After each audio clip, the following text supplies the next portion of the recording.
Hello friends, welcome to Priyadarshini food court. ఈరోజు మనం చేయబోయే రెసిపీ క్యాబేజ్ కోడిగుడ్డు ఫ్రై. చాలా అంటే చాలా టేస్టీగా ఉంటుందండి.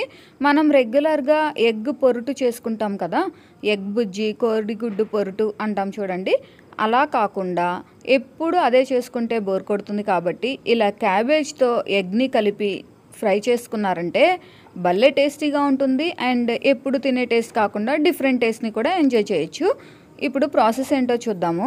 స్టవ్ ఆన్ చేసుకొని ఒక కళాయి పెట్టుకొని తగినంత ఆయిల్ వేసుకుంటున్నాము. ఆయిల్ కొంచెం ఎక్కువే పట్టిద్దండి, ఎందుకంటే ఎగ్ వేసుకుంటున్నాం కాబట్టి. ఇందులో ఒక ఆనియన్, 4-5 పచ్చిమిర్చి కట్ చేసి వేసుకుందాం. చాలామంది మన వీడియోస్ చూస్తున్నారు కానీ మన ఛానల్ని సబ్స్క్రైబ్ చేసుకోవడం మర్చిపోతున్నారండి. తప్పకుండా మన ప్రియదర్శిని ఫుడ్ కోర్ట్ ఛానల్ని సబ్స్క్రైబ్ చేసుకోండి. అలాగే రెసిపీ నచ్చితే ఈ వీడియోని లైక్ చేయండి. అలాగే మనం రీసెంట్గా ప్రియదర్శిని శారీస్ అని ఒక కొత్త యూట్యూబ్ ఛానల్ని కూడా స్టార్ట్ చేశామండి.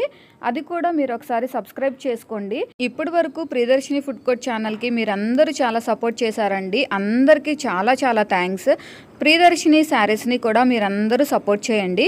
1 టేబుల్ స్పూన్ అల్లం వెల్లుల్లి పేస్ట్ వేసుకొని అదంతా కూడా పచ్చివాసన పోయిన తర్వాత ఒక చిన్న క్యాబేజీని సన్నగా కట్ చేసుకొని ఫ్రెష్ వాటర్తో బాగా క్లీన్ చేసుకొని ఇందులో వేసుకుంటున్నాము. క్యాబేజీని ఇలా సన్నగా కట్ చేసుకోండి, అప్పుడు మంచి టేస్ట్ వస్తుంది. తగినంత సాల్ట్, కొంచెం పసుపు వేసుకుంటున్నాము. ఇదంతా ఇలా కలుపుకుంటూ దీన్ని మూత పెట్టి మగ్గించుకోవాలి. ఈ క్యాబేజ్ కోడిగుడ్డు ఫ్రై ఓన్లీ రైస్లోకి మాత్రమే కాదండి, చపాతీ, పరోటా, పుల్కా ఇలా దేనిలోకైనా సూపర్ ఉంటుంది. అసలు మీరు ఒక్కసారి తింటే మళ్ళీ విడిచిపెట్టరు, అంత బాగుంటుంది. చూడండి, క్యాబేజ్ అంతా చక్కగా మగ్గింది. ఒకసారి కలుపుకొని ఇందులో ఎగ్స్ వేసుకుందాము. ఇక్కడ మేము ఒక చిన్న క్యాబేజ్ తీసుకున్నాం కాబట్టి ఇందులోకి 3 ఎగ్స్ తీసుకుంటున్నాము.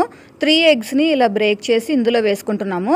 మీరు తీసుకునే క్యాబేజ్ క్వాంటిటీని బట్టి మీరు ఎగ్స్ అడ్జస్ట్ చేసి వేసుకోండి. 3 ఎగ్స్ అయితే సూపర్ టేస్టీగా కరెక్ట్గా సరిపోయి చాలా టేస్టీగా బాగుంటుంది. చాలామంది క్యాబేజ్ తినడానికి అసలు ఇష్టపడరు కదండి. పిల్లలైతే క్యాబేజ్ తినని చాలా మారం చేస్తూ ఉంటారు. అలాంటి వాళ్ళకి ఇది బెస్ట్ ఆల్టర్నేట్ అని చెప్పొచ్చు. ఈ క్యాబేజ్తో ఎగ్ని కలిపి చేశారంటే అసలు వద్దు నేను తినను అన్న వాళ్ళు కూడా చాలా ఇష్టంగా తింటారు. ఈ ఎగ్ కొంచెం వేగిన తర్వాత ఒకసారి బాగా కలుపుకొని రుచికి తగినంత కారం వేసుకోండి. కారం కొంచెం ఎక్కువగానే పడుతుందండి, అప్పుడే మనకి కారం కారంగా టేస్టీగా చాలా బాగుంటుంది. ఈ కారం అంతా బాగా కలిసేలాగా కలుపుకోవాలి. ఆ తర్వాత 1 టేబుల్ స్పూన్ గరం మసాలా వేసుకుంటున్నాము. ఈ గరం మసాలా వేయడం వలన టేస్ట్ అంతా చేంజ్ అయిపోతుంది, ఇంకా మంచి అరోమా వస్తుంది. కొత్తిమీర, పుదీనాని కూడా వేసుకుంటున్నాము. ఇది ఆప్షనల్ అండి, మీ దగ్గర అవైలబుల్గా ఉంటే వేసుకోండి, లేదంటే లేదు. ఇది వేయకపోయినా కూడా టేస్ట్ చాలా బాగుంటుంది. బట్ కొత్తిమీర, పుదీనా వేసుకోవడం వలన మంచి అరోమాతో చాలా బాగుంటుంది. మూత పెట్టి మగ్గించుకుందాం. చూడండి, ఈ క్యాబేజ్, ఎగ్ అంతా కూడా చక్కగా వేగి మంచి కలర్లో మంచి అరోమాతో అసలు ఎప్పుడెప్పుడు తినాలా అనిపిస్తుందండి, అంత బాగుంది. ఒకసారి కలుపుకొని స్టవ్ ఆఫ్ చేసుకుందాం. వేడి వేడిగా క్యాబేజ్ ఎగ్ ఫ్రై రెడీ అయింది. అసలు క్యాబేజ్ అంటే ఇష్టం లేని వాళ్ళకి ఇలా ఎగ్తో కలిపి క్యాబేజ్ ఎగ్ ఫ్రై చేసి పెట్టారంటే ఎంతో ఇష్టంగా తింటారు. అసలు ఇందులో మీరు క్యాబేజ్ వేసారా లేదా అని కూడా తెలియదండి, అంత బాగుంటుంది. మీరందరూ తప్పకుండా మా ప్రాసెస్లో ఒకసారి ట్రై చేయండి.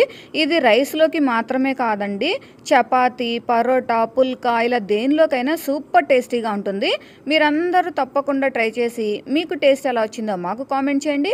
ఈ రెసిపీ మీకు నచ్చినట్లయితే ఈ వీడియోని లైక్ చేయండి, షేర్ చేయండి, మా ఛానల్ని తప్పకుండా సబ్స్క్రైబ్ చేయండి.